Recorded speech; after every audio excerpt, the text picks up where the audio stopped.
তাহলে এখন পর্যন্ত আমরা কভার করেছিলাম SN1 SN2 E1 most favourable condition কি ছিল SN1 এর ক্ষেত্রে মোস্ট ফেভারেবল কন্ডিশন ছিল 3 degree or resonance stable substrate good leaving group weak nucleophile polar protic সলভেন্টই ছিল কি নিউক্লিওফাইল SN2 এর ক্ষেত্রে কি ছিল আমার less crowded or 1 degree or less crowded substrate good living group strong nucleophile E1 এর ক্ষেত্রে আমার কি ছিল 3 degree or resonance stable substrate তো এখানে 3 ডিগ্রিটাই বলা হয় resonance stable বলা হয় না 3 degree or more crowded substrate মানে একই জিনিসই SN1 এর সঙ্গে E1 টা প্রায় একই শুধু ওখানে উইক নিউক্লিওফাইল আর উইক নিউক্লিওফাইল বলতে আমার সিলেবাসে কি অ্যালকোহল আর জল অন্য আর কেউ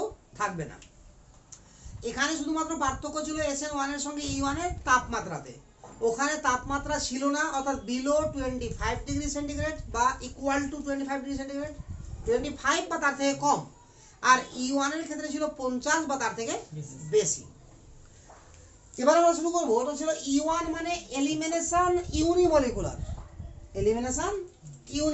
বা এলিমিনেশন ফার্স্ট অর্ডার E1 মানে ফার্স্ট অর্ডার এবার শুরু করব E2 মানে সেকেন্ড অর্ডার এটাকে বলা যাবে এলিমিনেশন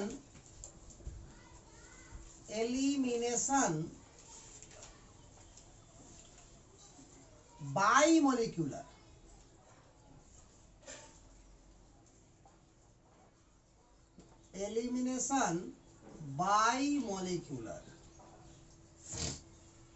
ঠিক আছে তাহলে এলিমিনেশন ইউনিমলিকুলারের কাহিনী শেষ হয়েছিল বাট এটাকেও আমরা না শিখেও অনেক কিছু জানি এটার ব্যাপারে কিরকম যদি আমি আবারও ক্রাউডেড সাবস্ট্রেট নিই অর্থাৎ 3 ডিগ্রি সাবস্ট্রেট আবারও আমি নিলাম বাট প্রবলেমটা কি এখানে আমি উইক নিউক্লিওফাইল না নিয়ে স্ট্রং বেস নিলাম বা স্ট্রং নিউক্লিওফাইল এটা স্ট্রং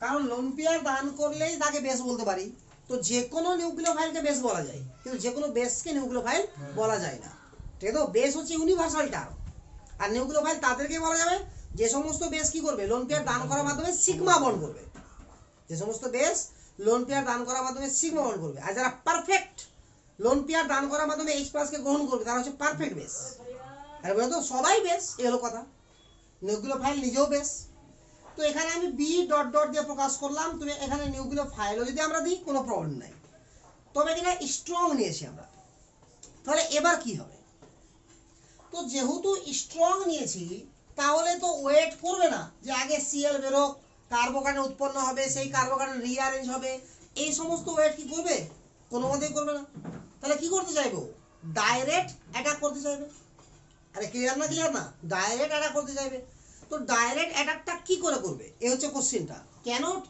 এখানে কোশ্চেনটা দাঁড়াচ্ছে কারণ এই যৌগটা যদি আমরা ভেঙে ভেঙে লিখি তাহলে sp3 হাইব্রিডাইজেশন হয়েছে কার্বনের 3 দিকে কার্বন আছে একদিকে Cl আছে আবার এই কার্বনের সঙ্গে আবারও H যুক্ত আছে তাহলে sp3 ওটাও আছে এই কার্বনের সঙ্গে আবারও H আছে তাহলে sp3 আবারও হবে এই কার্বনের সঙ্গে প্রথমে দুটো H আছে তারপরে আবারও আছে তাহলে অ্যাকচুয়াল আমি চেষ্টা করেছি মোটামুটি 3D দেখানোর অ্যাকচুয়াল 3D দেখালে তো আমাকে অনেক কিছু করে রাখতে হবে নকশা করে তো যাই হোক এরকম আছে এবার এখানে বেস যেটা আছে এটাকে আরো একটু সিম্পল করে দিই পিকচারটাকে তাহলে আরো বুঝতে সুবিধা হয়ে যাবে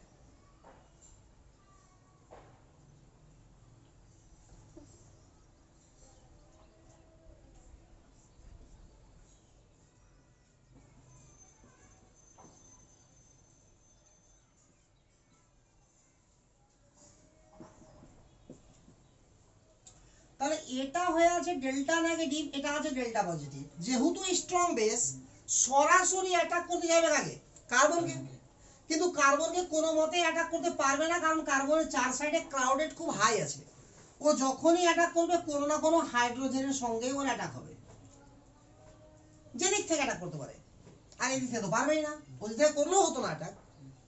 কিন্তু বাকি দিকে তো হাইড্রোজেন ক্রাউডেড হয়ে আছে চার সাইডে, তাহলে অ্যাটাক করতে পারবে? পারবে না। কিন্তু এরকমও হতে পারে না যে sp2 হওয়ার জন্য অপেক্ষা করবে, অর্থাৎ Cl যদি বেরিয়ে যায় মাইনাস হয়ে, আর এই কার্বোক্যাটায়ন যদি উৎপন্ন হয় তাহলে sp2 হয়ে যাবে, তাহলে প্লেনার হয়ে যাবে, তখন উপর থেকে নিচ থেকে আরামে অ্যাটাক মারতে পারবে। তো এতটা ও ওয়েট কখনোই করবে না, কারণ কি?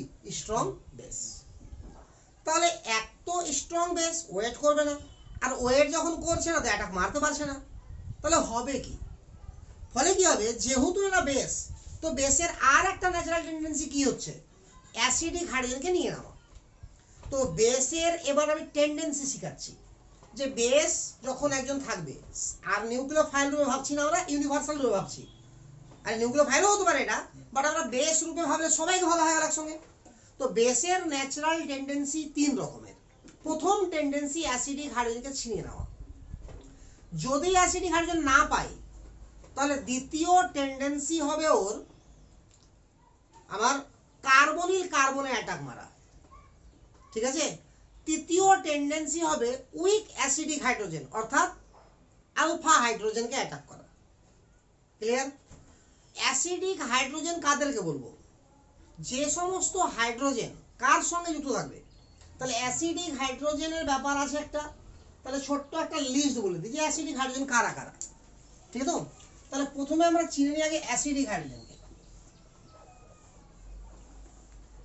অ্যাসিডিক হাইড্রোজেন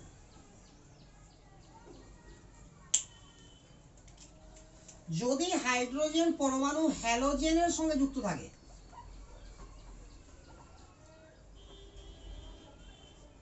তাহলে তাকে অ্যাসিডিক হাইড্রোজেন বলা হবে, এক নম্বর কেস। দু নম্বর কেস, যদি হাইড্রোজেন অক্সিজেনের সঙ্গে থাকে, বা হাইড্রোজেন যদি নাইট্রোজেনের সঙ্গে থাকে, বা হাইড্রোজেন যদি সালফারের সঙ্গে থাকে, বা হাইড্রোজেন যদি ট্রিপল বন্ডেড কার্বনের সঙ্গে থাকে, তাহলে তাকেও বলবো অ্যাসিডিক হাইড্রোজেন। থার্ড কেস, এমন যৌগ যেখান থেকে H+ বেরোনোর পরে যৌগটা আমার কি পাচ্ছে? অ্যারোমেটিক নেচার পাচ্ছে। এখান থেকে যদি -H+ বেরিয়ে যায়, তাহলে আমার যৌগটা পেয়ে যাচ্ছে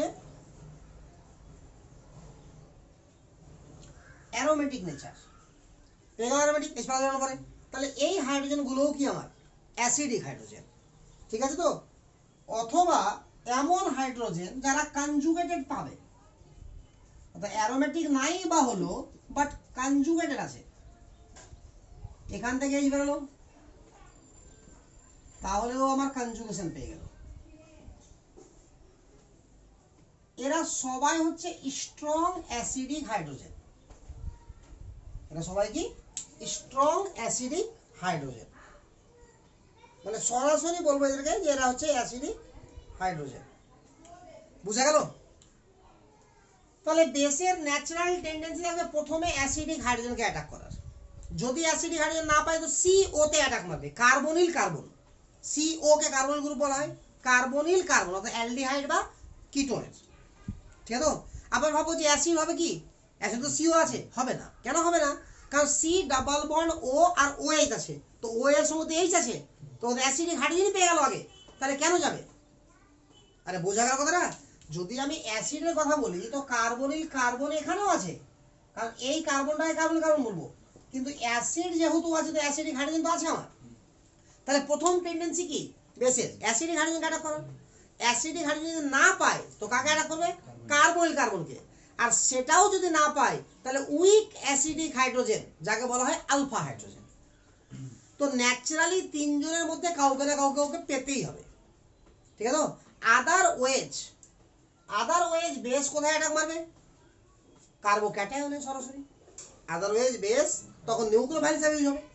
আদারওয়েজ বেস কি করবে? নিউক্লিওফাইল হিসাবে কাজ করবে। কারণ যখন H+ কে গ্রহণ করে, আমি লেখানোর সংজ্ঞা সময় লিখেছিলাম, সবকিছু যদি সবকিছু ভুলে যাই আমরা, তাহলে সংজ্ঞাতে একটা কথা লিখেছিলাম যে যারা লোন পেয়ার দান করে সিগমা বন্ড করবে তারা হচ্ছে নিউক্লিওফাইল, আর যারা H+ কে গ্রহণ করবে তারা বেস। তো আমি এখানে বেস বলছি, এর মানে কি H+ কে গ্রহণ করবে। আরে বোঝা গেল না? তো এবার এই যে যৌগটা আছে, তো এই যৌগর ক্ষেত্রে যখন আমার বেস স্ট্রং আছে তখন এখানে অ্যাটাক করতে পারছে না, তাহলে এবার এর টেন্ডেন্সি কি বেসের? ফার্স্ট কথা অ্যাসিডিক হাইড্রোজেন নাই, কার্বনিল কার্বন নাই, তাহলে পড়ে আছে কি আলফা হাইড্রোজেন। তাহলে এবার বাধ্যতামূলক কি করবে? আলফা হাইড্রোজেনকে অ্যাটাক করবে, ওখান থেকে আলফা হাইড্রোজেনকে বের করে নেবে। বোঝা গেল কথাটা? তাহলে রিয়াকশন হবে কি করে? এতটুকু মিটাই আমি। তাহলে রিয়াকশনটা হয় কি করে? তাহলে কেন কার্বনে অ্যাটাক মারতে পারছে না একটু ক্লিয়ার তোমরা? কারণ একটাই, ক্রাউডেড। তাহলে এবার আমাকে দেখতে হবে যে এখানে কোন অ্যাসিডিক হাইড্রোজেনটাকে অ্যাটাক করবে, এটাও ভাবার ব্যাপার আছে। কোন অ্যাসিডিক হাইড্রোজেনটাকে অ্যাটাক করবে, কারণ এই দুটো হাইড্রোজেন সেম আছে, বাট এই হাইড্রোজেনটা ডিফারেন্ট আছে, আর আছে কি না? তাহলে প্রথমে আমরা ডিফারেন্ট নিয়ে চলি, পরে ভাবছি প্রথমে সেম নিয়ে চলি, পরে ডিফারেন্টটা ভাবছি কি হবে। তাহলে আপাতত সমস্ত হাইড্রোজেন কি হয়ে গেল? আমার সেম হয়ে গেল। আর এটাকে আলাদা করে এক্সাম্পল লিখে নিতে হবে, ওটা থাকলো ওখানে পড়ে, কিছুক্ষণ পর সব শিখে যাবো, তখন ওটার অ্যান্সার কি হবে আমি লিখে দেবো তখন। আরে বোঝা গেল? তাহলে নতুন করে এটাকে আমি তুলতে বলছি। তাহলে এটা যদি আমার থাকে, তাহলে এটাকে আমি এভাবে লিখছি, কারণ এতটা তো আমি বুঝে গেছি যে অ্যাটাক হাইড্রোজেনের সঙ্গেই হবে, অন্য কারো সঙ্গে হবে না, কারণ ক্রাউডেড হাই। তাহলে আমি বেসটাকে এই হাইড্রোজেনের সঙ্গে অ্যাটাক করাবো বলে ওই হাইড্রোজেনটাকে আমি আলাদা করে দিয়েছি। আরে বোঝা গেল? তাহলে এ কি করবে? এই হাইড্রোজেনকে তো অ্যাটাক মারছে, ঠিক আছে? তাহলে এই বন্ডটা আবার ব্রেক করে এখানে আসবে, সঙ্গে এটা বেরিয়ে যাবে, সবটা একটা স্টেপে হবে। যদি আমরা ট্রানজিশন স্টেট লেখার কথা ভাবি, তাহলে ট্রানজিশন স্টেট অবশ্যই হবে। ট্রানজিশন স্টেটটা এরকম হবে, বি এর সঙ্গে dot dot dot H bond তৈরি করতে শুরু করলো, এই বন্ডটা ভাঙতে শুরু করলো, CH3 আছে, এই বন্ডটা তৈরি হতে শুরু করেছে, এই বন্ডটা ব্রেক হতে শুরু করেছে। আরে বোঝা গেল কি না? তাহলে ফাইনালি আমার অ্যান্সার কি হলো? ফাইনালি অ্যান্সার হলো CH2, মানে এটা বন্ডটা এটা BH নিয়ে এলো, তাই এটা ডাবল বন্ড হয়েই গেল, double bond C, CH3 CH3। একদম ক্লিয়ার না? ক্লিয়ার না? তাহলে এখানে লিভিং গ্রুপও বেড়ে গেল, আর সঙ্গে BH ও পাওয়া গেল একটা, Cl-। তাহলে এইভাবে যদি রিয়াকশন হয়, তাহলে কি হবে আমার? কি হবে? হ্যাঁ, E2 হবে। তো রিয়াকশন কটা স্টেপ হচ্ছে এখানে? একটা স্টেপে রিয়াকশন হচ্ছে, তাহলে ওটাই স্লো স্টেপ, ওটাই আরডিএস। তাহলে এটাই আমার স্লো স্টেপ, এটাই আমার কি? আরডিএস। তাহলে রিয়াকশনের রেট আমার বেসের উপরও ডিপেন্ড করছে, আর সাবস্ট্রেটের উপরও ডিপেন্ড করছে, অর্থাৎ আর এল এর উপরও ডিপেন্ড করছে, আর বেসের উপর বা নিউক্লিওফাইলের উপরও ডিপেন্ড করছে। ক্লিয়ার? তাহলে যদি আমি এখানে লেখার চেষ্টা করি ক্যারেক্টারিস্টিক্স, তাহলে এখানে প্রোডাক্টটা লিখে দিই ছোট্ট করে। প্রোডাক্টটা আমার কি হলো শেষ পর্যন্ত?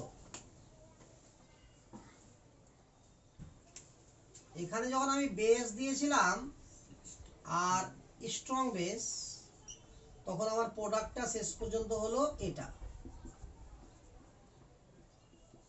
একদম ক্লিয়ার? আর ওটা তো হয়েছে। তাহলে ক্যারেক্টারিস্টিক্স আমি মিটিয়ে করছি না, এই কারণেই যে রিয়াকশন দেখে দেখে ক্যারেক্টার বলবো আমি, ওই কারণে। তাহলে প্রথম ক্যারেক্টার রেট ইকুয়েশন, সব সময় rate equation equal to K, third bracket of R L, তারপর 1 আর বেস, তারপর 1। না বুঝা গেল না? থার্ড ব্র্যাকেট অফ, একটু পরিষ্কার করে লিখি, কেমন লাগছে, ঘিচিমিচি লাগছে দেখতে পিকচারটা। রেট ইকুয়েশন আমরা লিখে দিলাম কে into third bracket of R এল, আর এটা লিখলাম, এই যে লিভিং গ্রুপ আছে সাবস্টেন্সের সঙ্গে, তার পাওয়ার 1 বেস, তার পাওয়ারও 1। একদম ক্লিয়ার এতটুকু? না ক্লিয়ার না? আরে ক্লিয়ার তো? তাহলে আমার অর্ডার কত হলো রিয়াকশনের? 2, তাই দুটো যোগ করতে হবে, তো রিয়াকশনের অর্ডার 2। ওই জন্য রিয়াকশনের নাম হচ্ছে E2। একদম ক্লিয়ার তো? কোথাও আমার কার্বোক্যাটায়ন কি ফর্ম হয়েছে? কোথাও কার্বোক্যাটায়ন ফর্ম হয়নি। আর কার্বোক্যাটায়ন ফর্ম হলেই আমার কি হবে? কার্বোক্যাটায়ন যদি ফর্ম হয় তাহলে রিঅ্যারেঞ্জ হবে, আদারওয়াইজ রিঅ্যারেঞ্জ হবে না। তো no carbocation formation, no rearrangement. তো 3 নম্বর কেস হচ্ছে আমার no carbocation formation, no rearrangement.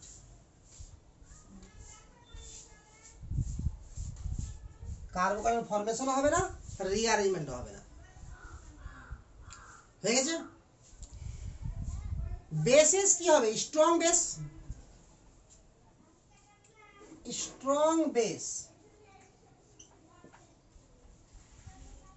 Are used. আমি সবসময় কি বেস ইউজ করবো?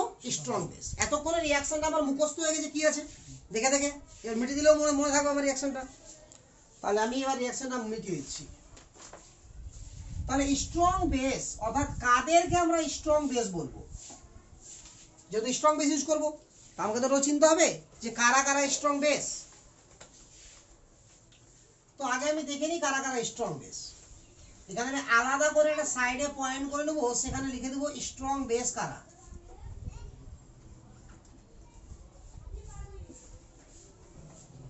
এক নম্বরে অ্যালকোহলীয় KOH, অ্যালকোহলীয় KOH। 2 নম্বরে any metallic hydroxide, any metallic hydroxide, যে কোনো metallic hydroxide, calcium hydroxide, sodium hydroxide, potassium hydroxide, যে কোনো মেটালিক হাইড্রোক্সাইড। যে কোনো নেগেটিভ চার্জ পার্টিকেল যেমন OH মাইনাস, RO মাইনাস, এগুলো ঠিক আছে তো? তবে এখানে মাথাতে মনে রাখতে হবে যে OH মাইনাস কোথেকে এসছে? তাহলে H2O থেকে। তাহলে এটাকে আমরা এটাকে প্রকাশ করবো এভাবে, OH মাইনাস অবলিক জল, মানে এটা জল থেকে এসছে। RO মাইনাসকে আমরা প্রকাশ করবো এভাবে, RO মাইনাস অবলিক ROH। আরে বোঝা গেল না? NaNH2 আর লিকুইড অ্যামোনিয়া। এখানে অবলিক বলতে কি বোঝায়? অর্গানিকে প্লাস, অর্গানিক বলতে কি বোঝায়? প্লাস। ঠিক আছে? এবার আমি এটাও ইউজ করতে পারি যে RO মাইনাসের সঙ্গে যদি মেটাল যুক্ত থাকে তবুও কিন্তু স্ট্রং বেস। তাহলে এটাও কোথেকে এসছে? ROH থেকে এসছে। তাহলে সঙ্গে ROH কেও নিয়ে নেব। আরে বোঝা গেল না? 6 নম্বরে আমি নিতে পারি, এটা এক্সট্রা ভাবে মনে রাখতে হবে, ONA বা O মাইনাস। আরে NA তো এমনি এসছে, আর এটা কোথেকে এসছে? এটা গ্রুপটা আদনান সামি গ্রুপ, মানে বিশাল মোটা সোটা গ্রুপ। এটাকে এক্সট্রা করে আমাকে মনে রাখতে হবে। এটার ফলাফল বাকিদের থেকে একটু আলাদা হবে, যখন রিয়াকশন করবো তখন বুঝতে পারবো যে কেন আলাদা হবে এটা। তাহলে এরা সবাই কি আমার স্ট্রং বেস। তাহলে আর স্ট্রং বেসকে চিন্তা করার অসুবিধা হবে না, কারণ আমার সিলেবাস অনুযায়ী আপ টু নিট অনুযায়ী আমি এইটুকুকেই স্ট্রং বেস হিসাবে পাবো, এর বাইরে কাউকে পাবো না। তাহলে যদি পাবোই না, বাইরে ঝামেলাই নাই, মনে থাকলেই হয়ে গেল এটুকু শুধু। আর বারবার প্র্যাকটিস করতে করতে অটোমেটিক্যালি মনে থেকে যাবে। রিয়াকশনে আমার লিভিং গ্রুপ বেরোচ্ছে একটা স্টেপেই। আরে বেস গিয়ে H+ কে অ্যাটাক করছে, আলফা হাইড্রোজেনকে, আর লিভিং গ্রুপ বেরিয়ে যাচ্ছে। তো লিভিং গ্রুপকে গুড হওয়া উচিত, তবে তো বেরোবে। আর লিভিং গ্রুপ যদি বেরোতে না চায় তো মহা ঝামেলা। আরে বুঝা গেল তো? তাহলে আমার 5 নম্বর ক্যারেক্টারিস্টিক কি হবে? Good leaving group. এখন পর্যন্ত কিন্তু যতগুলো রিয়াকশন শিখলাম, SN1, SN2, E1, E2 চলছে, সব জায়গাতে আমার কি আছে? লিভিং গ্রুপ গুড আছে। সাবস্ট্রেট কি হবে? স্টেরিক্যালি ক্রাউডেড হতে হবে, নাহলে হবে না। না তো এই যে অ্যাটাকই মারতে পারবে না, ডাইরেক্ট কার্বন অ্যাটাক করে দেবে যেখানে পজিটিভ আছে ডেল্টা। তো সাবস্ট্রেটকে হতে হবে স্টেরিক্যালি ক্রাউডেড, স্টেরিক্যালি ক্রাউডেড সাবস্ট্রেট। টেম্পারেচার কি হবে? হাই না লো? টেম্পারেচার হাই হতে হবে, ঠিক আছে তো? কারণ টেম্পারেচার হাই এই কারণেই হতে হবে যে যাতে করে আমার খুব সহজেই কি হয়, আমার লিভিং গ্রুপ বেরোতে পারে ওই তাপমাত্রাতে। মানে একটু 19-20 লিভিং গ্রুপ হলেও যেন বেরিয়ে যায়, টেম্পারেচার হাই হতে হবে। তো সোজা কথা যে টেম্পারেচার হাই হওয়ার কারণ আমি আর এর আগেই ব্যাখ্যা করেছি যে এলিমিনেশন রিয়াকশন হলে টেম্পারেচার এমনিতে হাই হয়। কারণ আমি থার্মোডাইনামিক্সে ব্যাখ্যা করেছিলাম স্টার্টিংয়ে এর আগের ক্লাসে যে এলিমিনেশন রিয়াকশন হলে হাই টেম্পারেচার থাকবে, আর এটাকে কি বলা হয়, entropy increases reaction, entropy increases reaction. এবার আমরা কতগুলো এক্সাম্পল করব, তাহলে আরো ক্লিয়ার হয়ে যাব।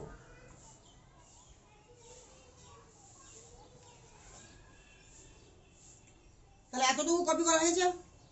আচ্ছা, তাহলে আশা করছি এতটুকু কপি করা যখন হয়ে গেছে তাহলে এটুকু বোঝাও গেছে। এবার কতগুলো এক্সাম্পল দিচ্ছি, রিয়াকশন করে যাব আমরা।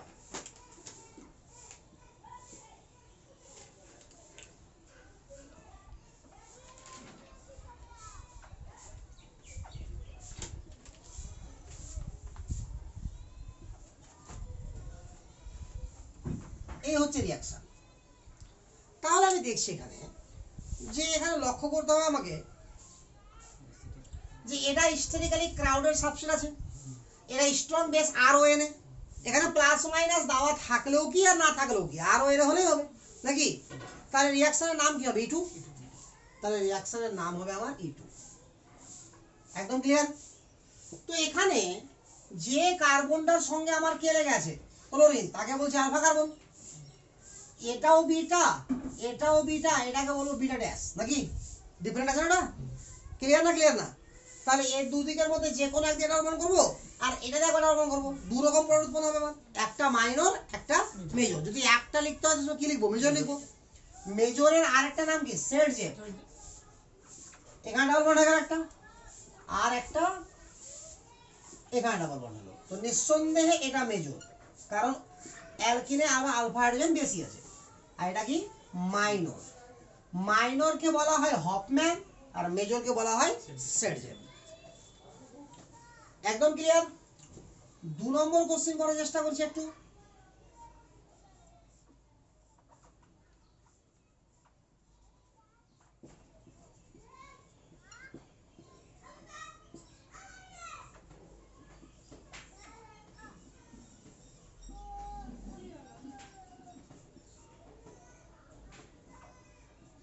এই হচ্ছে কাহিনী। এই যে একটা সিম্পল আমরা বেস নিয়েছি স্ট্রং, আর আদনান সামি গ্রুপ নিয়েছি মোটা সোটা গ্রুপ একদম চারদিকে। আদনান সামিকে চিনতে পারছিস? বিশাল মোটা সোটা আছে, আগে ছিল 208 কেজি, এখন ওজন ওজন কমিয়ে প্রায় 100 কেজি হয়ে গেছে। হ্যাঁ, ভালো গায়ক। যাই হোক, তো এটা যখন করছি আমরা, এখানেও আমার কি হবে রিয়াকশন E2, এখানেও রিয়াকশন কি হবে আমার E2।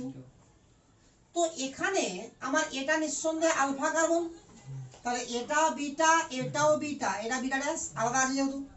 তাহলে আমার ডাবল বন্ডটা আমি কোন দিকে করব, এই দিকে করলে মেজর হবে, আর বাইরে দিকে করলে মাইনর হবে। কারণটা কি, স্টেবিলিটি, অ্যালকিনের স্টেবিলিটি। তাহলে এটা হচ্ছে মেজর প্রোডাক্ট, এটা হচ্ছে মাইনর প্রোডাক্ট। বাট যখন আমি এই বিশাল বড় গ্রুপটা নিব, এই মোটাসোটা গ্রুপটা, তাহলে এ এতটাই সাইজে বড় যে কোথাও ক্রাউডেড সামান্য হলে ও এখন ঢুকতে পারবে না। ও যে H+ কে অ্যাটাক মারবে, তো ও তো ঢুকতে পারবে না, অ্যাটাক মারতে পারবে? ও তো নিজেই বিশাল মোটাসোটা বলে ও কি করবে, সেই হাইড্রোজেনটাকে অ্যাটাক করবে যেটা একেবারে বাইরে থাকবে। তাহলে এখানে বাইরে কোনটা আছে, বিটা ড্যাশ, ক্রাউডেড খুবই কম আছে। তাহলে আমার এটা হবে এখানে মেজর প্রোডাক্ট, এটা হবে মেজর, আর ভিতরেরটাই হবে মাইনর। যদিও এটাই সেটজেপ, সেটজেপ মানে মোস্ট স্টেবল, মেজর না। সেটজেপ মানে মোস্ট স্টেবল, আর হফম্যান মানে আমার কি লেস স্টেবল। তো এটা আমার মাইনর, বাট সেটজেপ এটা, আর এটা হচ্ছে হফম্যান। তাহলে এই ধরনের গ্রুপ যদি আমরা ইউজ করি স্ট্রং বেস হিসাবে, তাহলে হফম্যান প্রোডাক্টটি হয়ে যাবে মেজর প্রোডাক্ট, বাট জেনারেলি কি হয় সবসময় সেট যে প্রোডাক্টই আমার মেন প্রোডাক্ট হয়। হয়ে গেছে এতটুকু? আচ্ছা,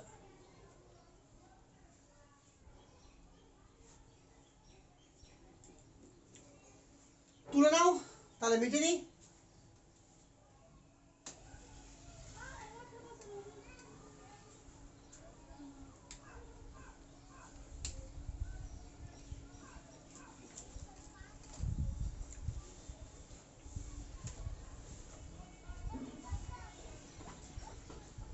কত নম্বর কোশ্চেন হয়েছিল? 3 নম্বর হয়েছিল না 2 নম্বর হয়েছিল?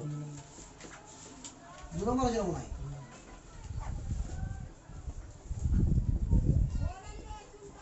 এখানে কি রিঅ্যাকশন হবে? এখানে আমার E2 রিঅ্যাকশন হবে না। কেন E2 রিঅ্যাকশন হবে না আমি বলছি। স্ট্রং বেস তো আছে, কিন্তু আমি স্ট্রং বেসের কাহিনী তো আরো একবার বলেছি SN2 তে, না বলিনি? E2 হতে গেলে হিস্টেরিক্যালি ক্রাউডেড সাবস্ট্রেট লাগবে, এটা তো নাই। তাহলে হিস্টেরিক্যালি কি আছে? এটা লেস ক্রাউডেড। তো হিস্টেরিক্যালি লেস ক্রাউডেড এবং স্ট্রং বেস SN2, তাহলে এখানে আমার রিঅ্যাকশন হয়ে যাবে SN2। আর SN2 তে কি হয়? এই নিউক্লিওফাইল গিয়ে অ্যাটাক মারবে আর লিভিং গ্রুপ বেরিয়ে যাবে। তাহলে OCH3 তে এখানে নিউক্লিওফাইল, তাহলে OCH3 কি অ্যাটাক মারবে এখানে, এটা কি এখানে অ্যাটাক মারবে আর এটা বেরিয়ে যাবে। তাহলে শুধুমাত্র আমাকে একদিকে দেখে চললে হবে না, SN1 SN2 E1 E2 চারটাকে একসঙ্গে মাথায় রেখে চলতে হবে আমাকে।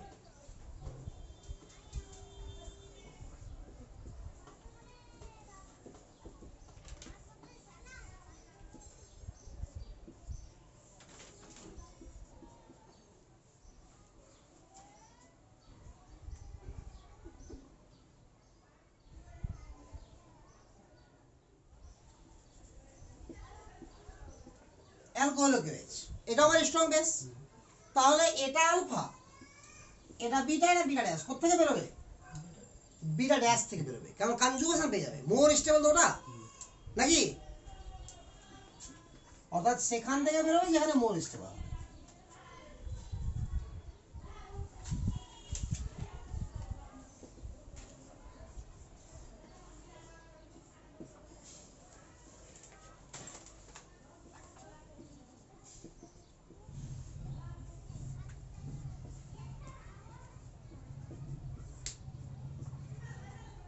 আবার দিচ্ছি, এখানে alcoholic OH strong base, crowded substrate মানে কি, এখানেও আমার E2 হয়েছিল, এখানেও আমার E2, এখানেও আমার E2।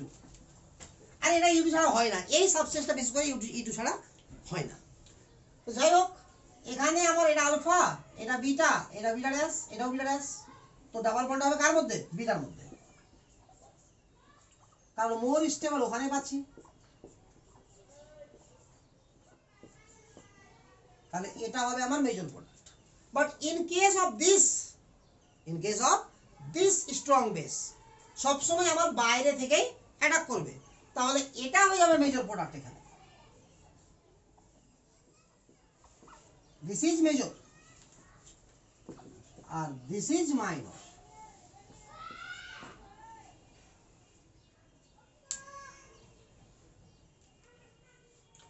তাহলে SN1 SN2 E1 E2 চারটা একসঙ্গে ক্লিয়ার হয়ে গেল, না হলো না? এবারে চারটাকে নিয়ে যখন আমাকে ভাবতে হবে যে আমাকে রিয়াকশনটা করব কি, তখন আমি কি করে ভাববো, এই জায়গাগুলো আমাকে একসঙ্গে ভাবাবে। জাস্ট আমি ছোট ছোট এক্সাম্পল করি আরো কয়েকটা, তাহলে আরো স্পষ্ট করা হয়ে যাবে।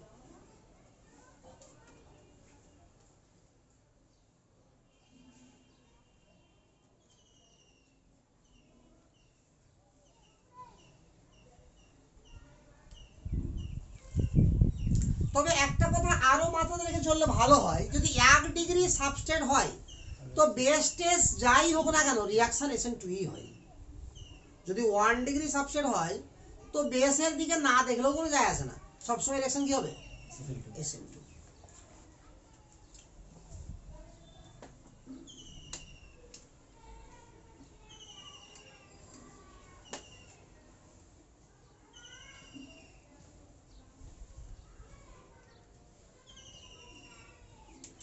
তাহলে স্টার্টিং এ যে সাবসেটটা নিয়েছিলাম আমি, এবার আমি সেটাকে নিচ্ছি আর একবার।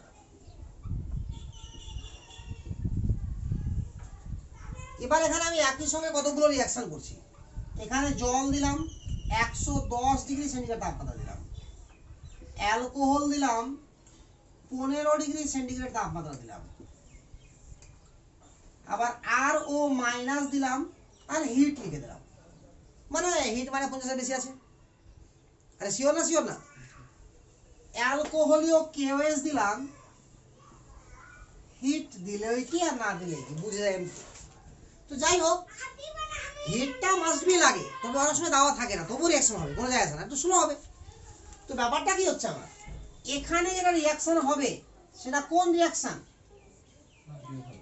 এখানে 3 ডিগ্রি সাবস্ট্রেট আছে কি না, আমার কি আছে উইক নিউক্লিওফাইল, স্ট্রং তো নাই, তাহলে এখানে হয়ে যাবে E1, কারণ হাই টেম্পারেচার আছে। তাহলে 3 ডিগ্রি আর ক্রাউডেড সাবস্ট্রেট যদি থাকে আর যদি আমার উইক নিউক্লিওফাইল থাকে তাহলে কি হয় SN1। এখানে আবার কি 15 ডিগ্রি সরি E1, এখানে 15 ডিগ্রি, এটা লো টেম্পারেচার SN1। এখানে কি হবে E2, এখানেও কি হবে। আরে বুঝা গেল? তাহলে রিঅ্যাকশনের নামগুলো ক্লিয়ার তো পারছি আমি, কমপ্লিট বুঝে যাচ্ছে তো? আচ্ছা, ভালো করে দেখা। তাহলে আমি ভাববো কি করে, আগে এই জায়গাটা শিখে নিই একটু, যে ভাববো কি করে রিঅ্যাকশনকে। তো প্রথমে আমরা দেখবো এইভাবে যে বেসটা দেওয়া হয়েছে বা যে নিউক্লিওফাইলটা দেওয়া হয়েছে সেটা স্ট্রং না উইক। যদি স্ট্রং হয় তাহলে চোখ বন্ধ করে রিঅ্যাকশন হয় E2, না হলে SN2। আর যদি উইক হয় তো হয় SN1, না হলে E1। ভাবা শেষ। এবার উইক নিউক্লিওফাইল, তাহলে দেখবো হাই টেম্পারেচার, তাহলে E1, লো টেম্পারেচার তাহলে SN1। স্ট্রং নিউক্লিওফাইল ক্রাউডেড তো E2, লেস ক্রাউডেড বা 1 ডিগ্রি তো SN2। আরে বোঝা গেল তো? তাহলে এইভাবে আমাকে ভাবতে হবে, একই সঙ্গে না হলে গুলে যাবো আমি, ভাবার সিস্টেমও হওয়া উচিত। তাহলে first look base, if base is weak then reaction will be SN1 or E1, and base is strong then reaction will be SN2 or E2। যদি বেস আমার উইক হয়, যদি বেস আমার উইক হয় তো কি বললাম SN1 অথবা E1। তো এবার দেখো টেম্পারেচারের কাহিনী।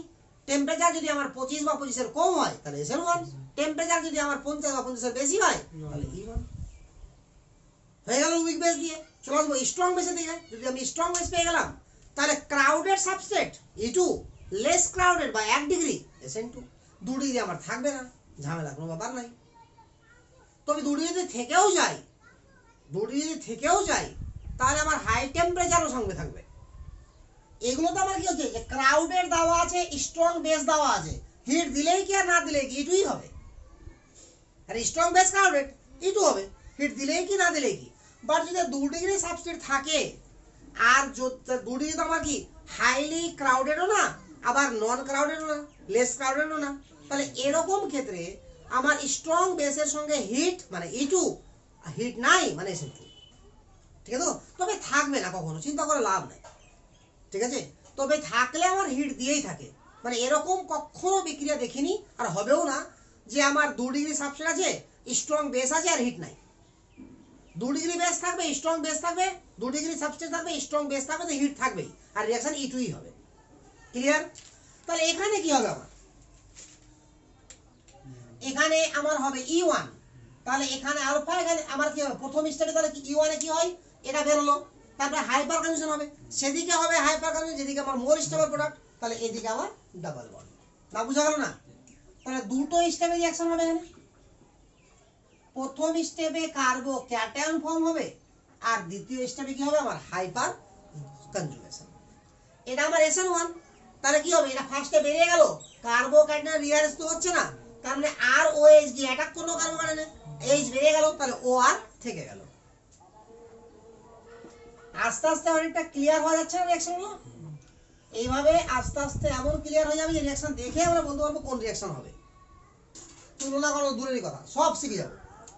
এটা স্ট্রং বেস ক্রাউডেড আছে, আবার হিটও দেওয়া আছে, হিট না থাকলেও কোনো যায় ছিল না, স্ট্রং বেস ক্রাউডেড মানে E2।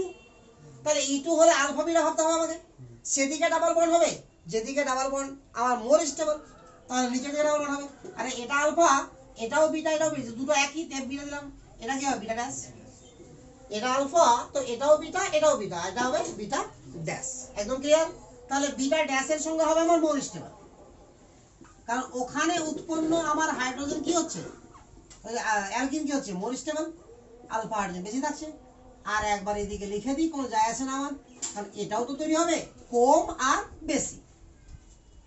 এখানে যদি আমরা অ্যালকোহলিক বেস দিই, মানে আবারও স্ট্রং বেস, তাহলে সেম প্রোডাক্ট হবে নাকি? বাট যদি আমরা এখানে আদলান্স আমি গ্রুপটা ব্যবহার করতাম, টারসিয়ারি বিউটাইল, কি বলা হয়, টারসিয়ারি বিউটাইল গ্রুপ যদি ব্যবহার করতাম, তাহলে এটা হয়ে যেত মেন প্রোডাক্ট, এটা হয়ে যেত লেস প্রোডাক্ট। এখানে এটা মেজর আছে, এটা মাইনর আছে। কিন্তু যদি আমি টারসিয়ারি বিউটাইল অ্যালকোহল ব্যবহার করতাম, তাহলে সেক্ষেত্রে কি হয়ে যেত আমার, এটা মেজর হয়ে যেত, এটা মাইনর হতো, আর কোনো পার্থক্য থাকতো না। তাহলে আর একটা এক্সাম্পল করি এরকম ভাবে, তাহলে আরো ক্লিয়ার হয়ে যাব।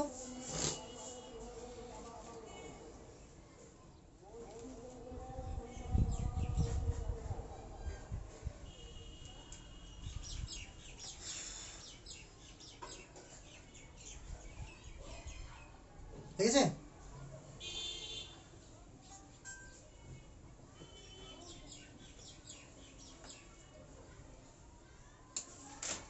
সমস্ত লেকচারকে যদি ঠিকঠাক ভাবে ফলো করা যায় কিনা, যা যা বলছে একদিন থেকে, তাহলে অর্গানিক কেমিস্ট্রি জলের মতো সোজা হয়ে যাবে। এমন হয়ে যাবে যে রিয়াকশন দেখা মাত্র নিজে থেকে বলতে পারবো, আর এটা হবে, আর এটা হবে, এই রিয়াকশন।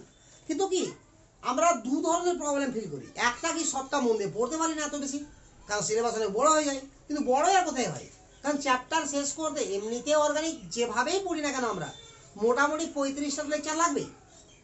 তাহলে সেক্ষেত্রে এখানে এভাবে করতে গেলে খুব বেশি হলে 38টা লাগবে। তো 3টা লেকচার বেশি, সব কিছু কারণ সহ শেখা যায়, তো এটাই বেটার আমার।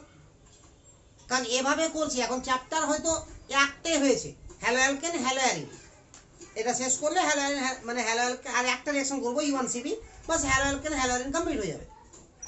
কিন্তু হ্যালো অ্যালকিন হ্যালো অ্যারিন যদি আমরা চ্যাপ্টার ধরে পড়তাম, তাহলে এতদিন লাগতো না, হয়তো এ থেকে 2-3টা ক্লাস কম লাগতো, কিন্তু পরবর্তী রিঅ্যাকশনগুলোতে ঝামেলা হতো। তো জিনিস একই ঘুরিয়ে ফিরিয়ে অতটাই পড়তে হয়। তবে আমার মনে হয় আগে রিঅ্যাকশন শেখাটা যেভাবে শিখছি, এটা বুদ্ধিমানের কাজ, বেটার। আমি একটা এক্সাম্পল আর তুলছি।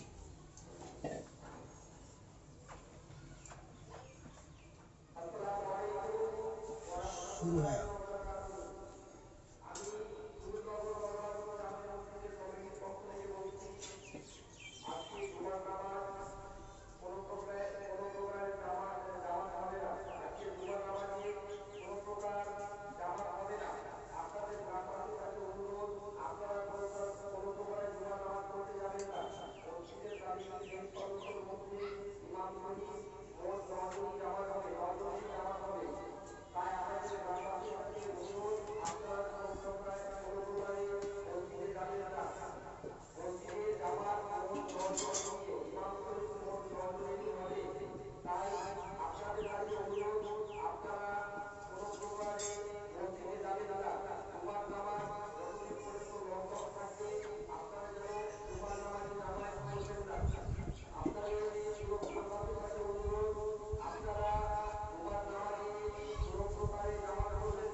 আচ্ছা। তাহলে এই যে কতগুলো রিঅ্যাকশন লিখেছি, আগে ফার্স্টে আমি চিনবো এটা বেসটা কি স্ট্রং না উইক। উইক, তাহলে রিঅ্যাকশন কি হবে, SN1 না হলে E1, SN1 না হলে E1। টেম্পারেচার কি হাই, তাহলে E1। এইভাবে ভাবতে হবে আমাদের। এটা কি ও জল কি আমার উইক, তাহলে রিঅ্যাকশন কি হবে SN1 না হলে E1। টেম্পারেচার কি আছে লো, তাহলে SN1। এটা বেসটা কি আমার স্ট্রং, তাহলে রিঅ্যাকশন কি হবে SN2 না হলে E2। তাহলে আমার এখানে কি ক্রাউডেড আছে, তাহলে E2। এটাও স্ট্রং ক্রাউডেড, তাহলে এটাও E2। টেম্পারেচারের কোনো ফ্যাক্টরি নাই, দিলেও কি আর না দিলেও কি, ওই কারণে বইয়ে টেম্পারেচার দেওয়া থাকে না, বাট টেম্পারেচার দিলে রিঅ্যাকশন ভালো হয়, এই হচ্ছে কথা। তো এখানে যখন E1 হবে, তাহলে E1 হবে তো কি উৎপন্ন হবে আমার, প্রথম স্টেপে কার্বোক্যাটায়ন এখান থেকে বেরোবে, ফার্স্ট কথা। আরে ক্লিয়ার না, ক্লিয়ার না? ফার্স্ট স্টেপে এখান থেকে Cl বেরিয়ে কার্বোক্যাটায়ন ফর্ম হবে। এই কার্বোক্যাটায়ন রেজোনেন্স স্টেবল কারণ এদিকে বেনজিন রিং বা পিএইচ আছে, তাহলে আর কোনো দিকে যাবে না। তাহলে এবার হাইপার কন্ডিশন হবে, ইউয়ান যেহেতু আছে, তাহলে একবার এদিকে ডাবল বন্ড হবে আর একবার এদিকে ডাবল বন্ড হবে। প্রোডাক্ট তো দুটোই হবে, বাট মোর স্টেবল কোনটা? যখন এদিকে ডাবল বন্ড হবে। যেখানে ডাবল বন্ড হলে উৎপন্ন যৌগ বা উৎপন্ন অ্যালকিনে আলফা হাইড্রোজেন বেশি থাকবে বা স্টেবিলিটি বেশি হবে, সেটা আমার কি মোর স্টেবল বা মেজর প্রোডাক্ট। তাহলে এখানে আমার মেজর প্রোডাক্ট হবে এটা,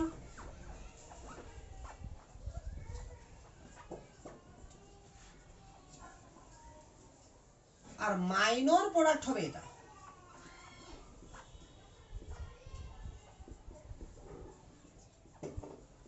একদম ক্লিয়ার না? ক্লিয়ার না? দ্বিতীয় রিঅ্যাকশন SN1, আগে তো ঠিক করে নিয়েছি আমরা যে রিঅ্যাকশন SN1 না E1 না SN2 না E2। তাহলে এখান থেকে আবার Cl বেরোলো, কার্বোক্যাটায়ন এখানে আসলো, SN1 এর কাহিনী ফার্স্ট স্টেপ। সেকেন্ড স্টেপে কি হবে? নিউক্লিওফাইল অ্যাটাক মারবে, তো জল অ্যাটাক মারলো, একটা এস বেরিয়ে গেল, ওএস থাকবে। তাহলে আমার প্রোডাক্ট হবে কি এখানকার?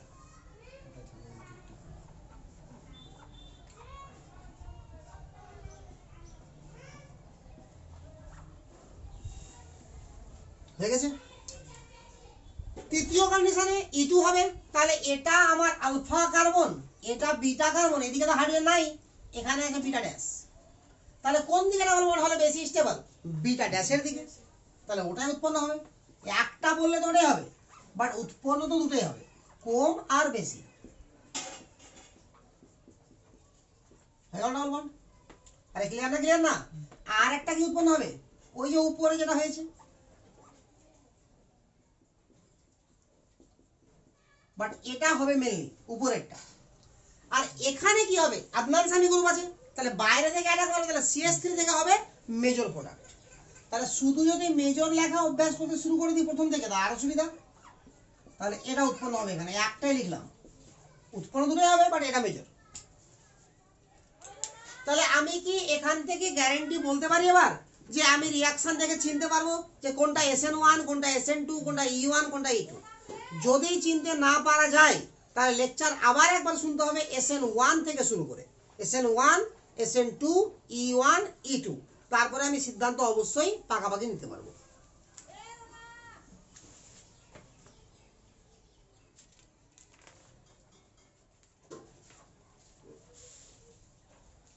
এখানে আমি একবারও SN2 করিনি, এক কারণে, কারণ আমার ক্রাউডেড তো আছে সাবস্ট্রেট।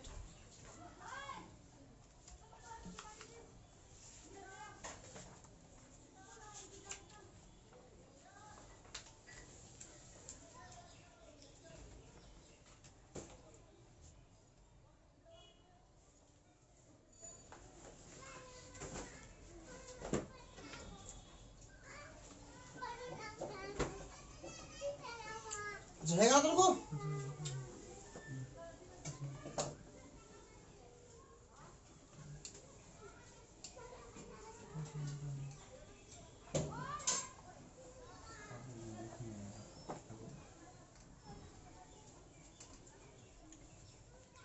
এবার আরেকটা রিঅ্যাকশন লিখছি আমরা।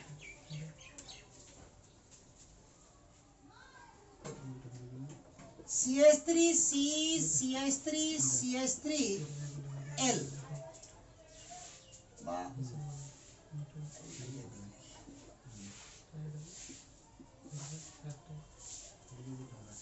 আওয়াজ।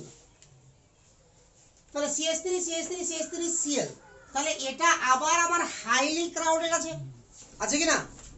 এখানে আমি আবারও স্ট্রং বেস ইউজ করছি।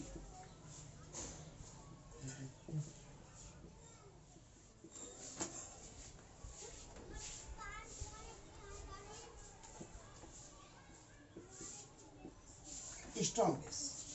তাহলে আপাতত রিঅ্যাকশন বলছে E2, বাট যদি আমার লিভিং গ্রুপ এমন হয় যে ও বেরোতেই চাইছে না, খুব বাজে লিভিং গ্রুপ, ঠিক আছে কি না? মানে এরকম কেউ যদি বাড়িতে চলে আসে, ওকে ধাক্কা মেরো, বাড়ি থেকে বেরোচ্ছে না, এই টাইপের। মানে লিভিং গ্রুপ তো নামের লিভিং গ্রুপ, জানা পারিসরা সিনেমা জাতি থি কব জায়গা, তো যেতে চাইবে না, এরকম হচ্ছে ব্যাপারটা। তো এ কোনো মতেই পালাবে না। যদি এই কোয়ালিটির লিভিং গ্রুপ হয়ে যায় তাহলে কি হবে? সিস্টেম তো E2, তাহলে একটা এইচ কে অ্যাটাক মারবে, লিভিং গ্রুপ বেরিয়ে যাবে। মানে ওটা কখন, যখন গুড লিভিং গ্রুপ হবে। বাট এবার আমি নিচ্ছি ব্যাড লিভিং গ্রুপ। তাহলে ব্যাড লিভিং গ্রুপ কারা?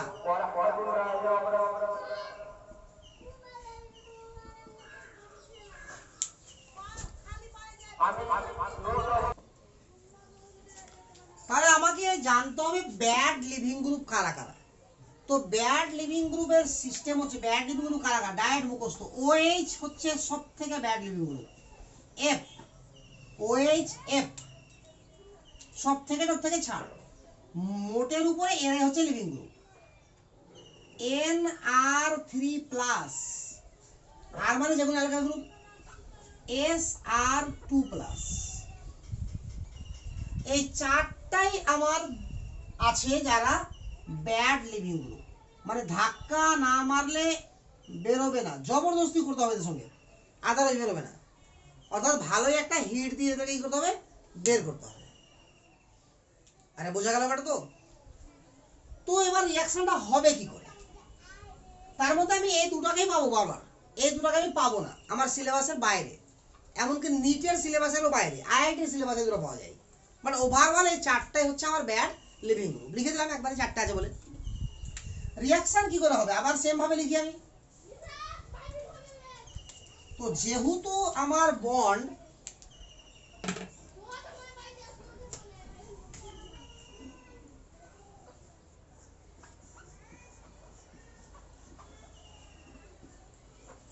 যেহেতু সাবস্ট্রেট ক্রাউডেড আছে বলে আমার বেস অ্যাটাক কাকে মারবে, এইচ কে, সেটা উপায় নাই। তাহলে বেস আমার অ্যাটাক মারবে এইচ কে, তাহলে এইচ কে অ্যাটাক মারলো। এবার এই যে বন্ড পেয়ারটা এটা কি করছিল, তখন ডাবল বন্ড তৈরি করছিল আর লিভিং গ্রুপকে বের করছিল, অসম্ভব, এবার পারবে না। তাহলে এটা কি করবে, এখানে একটু নিয়ে নেবে, দিয়ে উৎপন্ন করবে কার্বো অ্যানায়ন। তাহলে তৈরি হলো কি CH2 minus single bond CH3 আর হয়েছে। এবার এটা হলো ফার্স্ট স্টেপ, এটা হলো আমার ফার্স্ট স্টেপ, আমি লিখছি না আর ফার্স্ট সেকেন্ড কিছু। এবার এখানে আসছি, এবার এটা এখানে লোন পেয়ার দান করবে, কারণ এটা ডেল্টা পজিটিভ আছে আর এটা ডেল্টা নেগেটিভ আছে লিভিং গ্রুপ। সঙ্গে আমাকে হিটও দিতে হবে, তাহলে কি হবে, এবার এই বন্ডটা ব্রেক করে যাবে। তাহলে উৎপন্ন হলো কি ডাবল বন্ড সি, দুদিকে CH3, সঙ্গে লিভিং গ্রুপ বেরিয়ে গেল। তো সব থেকে কষ্টকর ধাপ কোনটা, এটা। তাহলে এটাই আমার কি slow step or RDS, slow step or RDS, একদম ক্লিয়ার। তাহলে যদি আমি ক্যারেক্টারিস্টিক্স লিখি রিয়াকশনে,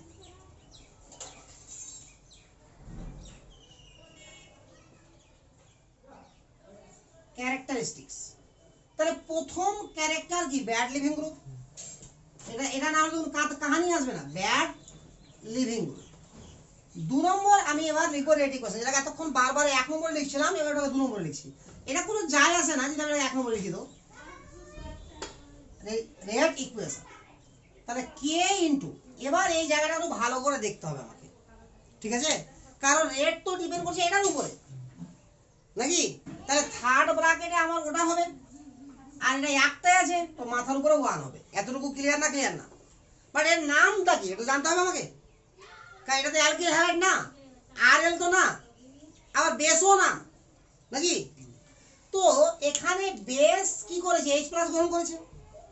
তো H+ যদি গ্রহণ করতে পেরেছে, এই H+টা কি সামান্য হলেও অ্যাসিডিক নাকি। আরে যেই H+ দান করবে সেই তো অ্যাসিডিক, ক্লিয়ার না? ক্লিয়ার না?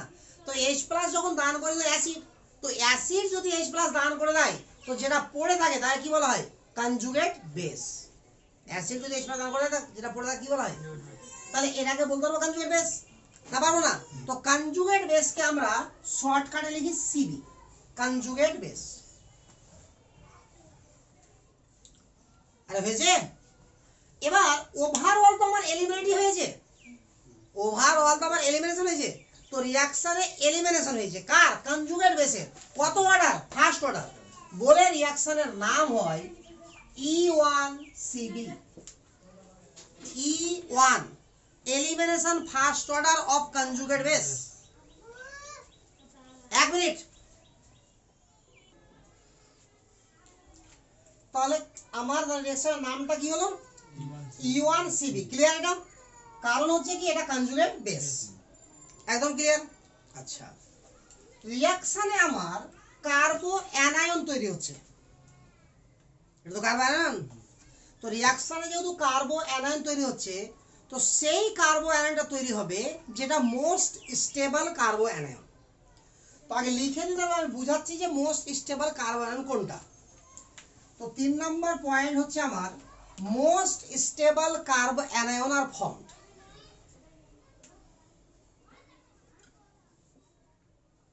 মোস্ট স্টেবল কার্ব অ্যানায়ন বা carbanion are formed. Most stable carbanion are formed.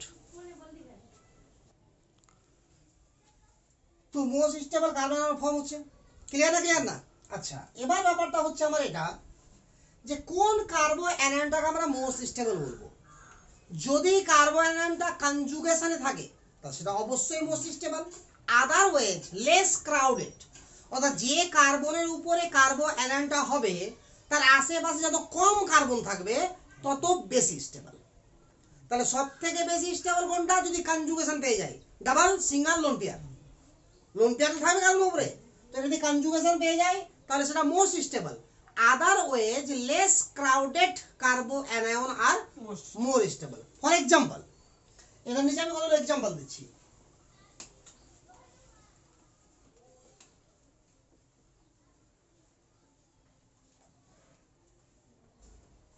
কিরকম জিনিস? যে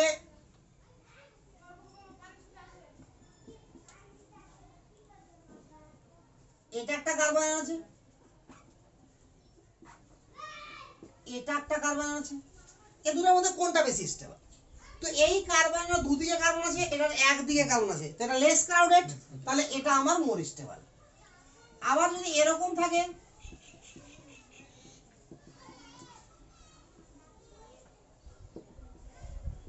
এটা সব থেকে লেস ক্রাউডেড, তারপরেও এটা বেশি স্টেবল কারণ এটা কনজুগেশন আছে। কিন্তু এটার সঙ্গে যদি বাকিদের কম্পেয়ার করি তাহলে এটা সর্বাধিক স্টেবল কার্বো অ্যানায়ন।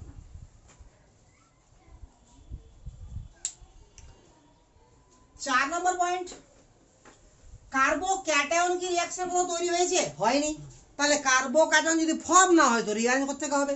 তো no carbocation formation, no rearrangement.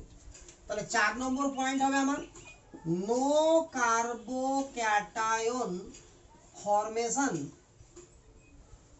No rearrangement.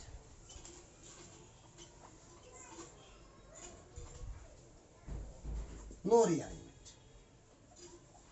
যেটা আমরা বেস হিসাবে ইউজ করছি ওকে তো আমার কি হচ্ছে আলফা হাইড্রোজেনকে ছিনাতে হচ্ছে, ওকে আলফা হাইড্রোজেনকে নিতে হচ্ছে, অ্যাবস্ট্রাক্ট করতে হচ্ছে।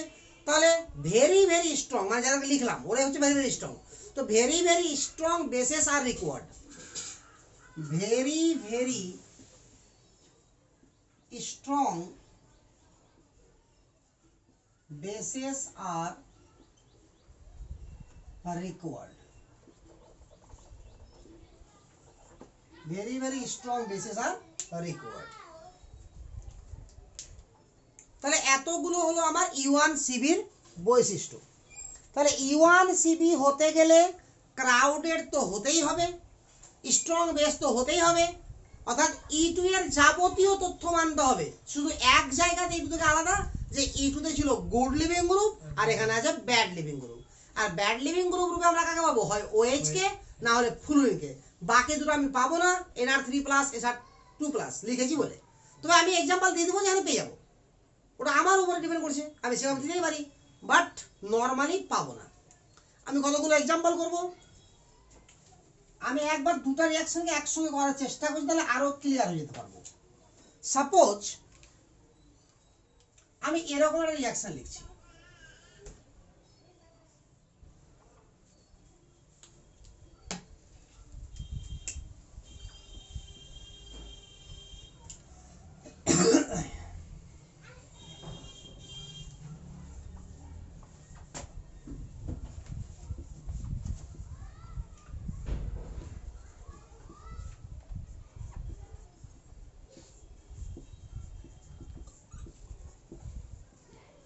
তাহলে এটাও হচ্ছে আরও মাইনাস আরওএইচ, এটাও হচ্ছে আরও মাইনাস আরওএইচ।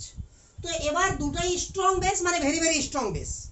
বাট এখানে আমার লিভিং গ্রুপ আছে গুড আর এখানে লিভিং গ্রুপ আছে ব্যাড, বলে এখানে রিয়াকশনের নাম হবে E2 আর এখানে রিয়াকশনের নাম হবে E1CB। ঠিক তো, আওয়াজটা কম করে দেবে। হ্যাঁ হ্যালো। তাহলে যদি E2 হয় তাহলে এটা আলফা, এটাও বিটা, এটাও বিটা, এটা বিটা ড্যাশ, তাহলে কি তৈরি হবে? আমার ডাবল বন্ড তৈরি হবে। আরে ক্লিয়ার না? ক্লিয়ার না? তাহলে আমাকে মোস্ট স্টেবল কি তৈরি করতে হবে? অ্যালকিন। তাহলে মোস্ট স্টেবল অ্যালকিন এখানে তৈরি হবে, মোস্ট স্টেবল অ্যালকিন তৈরি হবে এখানে। তাহলে সিঙ্গেল প্রোডাক্ট লিখতে গেলে আমার ওটা आंसर। বাট E1CB হলে আমার তৈরি হবে মোস্ট স্টেবল কার্বো অ্যানায়ন, আর সেটা কোথায় ফর্ম হবে? বিটা কার্বনে। তাহলে এটা আলফা, এটাও বিটা, এটাও বিটা, এটাও বিটা ড্যাশ, এখানে লিখতে পারতাম বিটা ড্যাশ। তাহলে বিটাতে বেশি স্টেবল কার্বন না বিটা ড্যাশে? নিঃসন্দেহে বিটা ড্যাশে, কারণ লেস কার্বন আছে না। তাহলে এখানে যদি আমার মোস্ট স্টেবল হয় তাহলে আমার ডাবল বন্ডটা তৈরি হবে ওখানেই। এই হচ্ছে পার্থক্যটা, আর কোনো পার্থক্য নাই। তাহলে কতগুলো এক্সাম্পল দিয়ে এবার ফাটাফাট হয়ে যাবে রিঅ্যাকশন। চলো হয়ে গেছে এগুলো।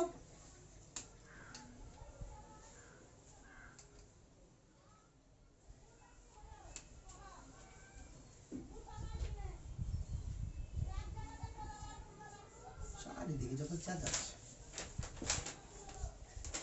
রাতের ক্লাস, দুপুরে ক্লাস চেঁচায় না কেউ, দুপুরে চেঁচায় না। অ্যালকোহলিক OH, তাহলে এখানে আমার এটা আলফা, এটাও বিটা, এটা বিটা ড্যাশ, কোথায় আমার বেশি স্টেবল অ্যালকিন?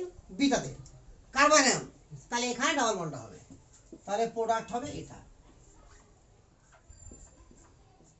তাহলে আমি এখান থেকে এতটুকু তো মানতেই পারি যে কোথায় SN1 হবে, কোথায় SN2 হবে, কোথায় E1 হবে, কোথায় E2 হবে, এবং প্রোডাক্টগুলো কিভাবে রিপ্রেজেন্ট করছে আমি মোটামুটি শিখে গেছি, না শিখিনি? ঠিক আছে তো?